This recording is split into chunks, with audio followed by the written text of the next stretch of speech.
kusoo dhawaada jaamacadda Nile University.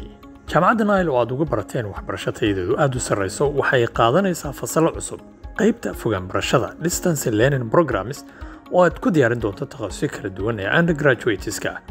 kulliyadaha aad ka helayso waxaa ka mid ah Faculty of Engineering and Computer Science oo aad ku baran doonto Bachelor of Information Technology, Bachelor of Networking and Cyber Security, Faculty of Economics and Management Science oo aad ku baran doonto Bachelor of Public Administration, Bachelor of Business Administration, Bachelor of Human Resource Management, Bachelor of Social Work, Bachelor of Politics and International Relations, Faculty of Health Science oo aad sana ka helayso Bachelor of Nutrition, Bachelor of Clinical Officer, Faculty of Education oo aad sana ka helayso Bachelor of English and History, Bachelor of Biology and Chemistry.